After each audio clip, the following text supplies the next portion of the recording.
speaking of short guys, let's talk Pat Freiermuth. Yeah. He's been an interesting surprise to me so far this season.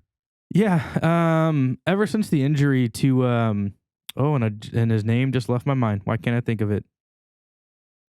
The other tight end there. Eric Ebron? Thank you.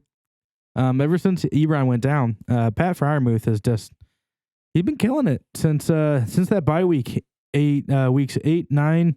Last week was a little disappointment, but he saw 9 targets though in that game. He did see 9 targets. 5 of them for 31 yards, but he also lost. Lost a fumble. Yeah, so that would have been a little bit better.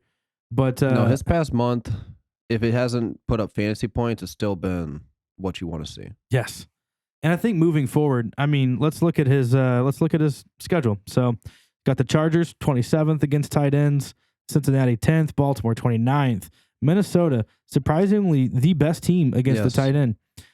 Tennessee at 9, Kansas City at 28, Cleveland at 17.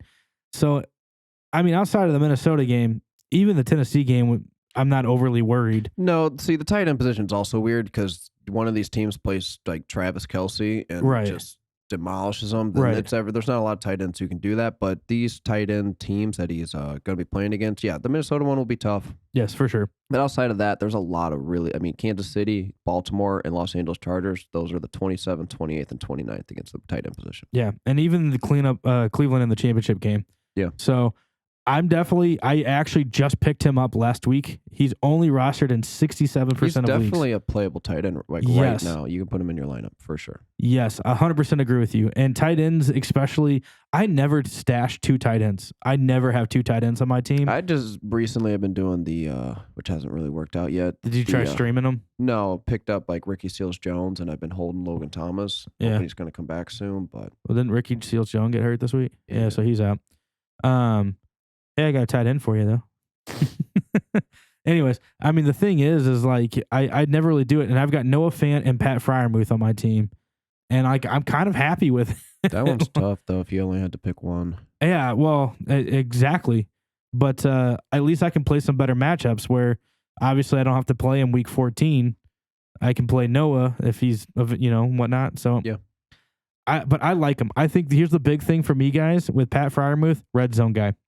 Oh, yeah. Always. Oh, yeah. Always going to be your red zone guy. I'm going to pull up and see if I can. Too, because Big Ben can't throw that far. Good grief. I want to see what he can, like how far he can throw now. Like, well, I bet he could give you one pass that's like maybe 50 air yards. But you think so? He'll be out. Like, do you think he'll like throw his shoulder out if he did that, though? Yes. You do? Yeah. Okay. Yeah, I do. Thank you for watching the Fantasy Monsters on YouTube. If you liked today's episode, hit the like button, subscribe to the channel below. We also have a merch store we want you to check out with all new gear that we've got available. That'll be in the description. Also, if you want to see any past videos, you can check that out as well. Thank you so much for watching the Fantasy Monsters. We'll catch you next time. Have a good one.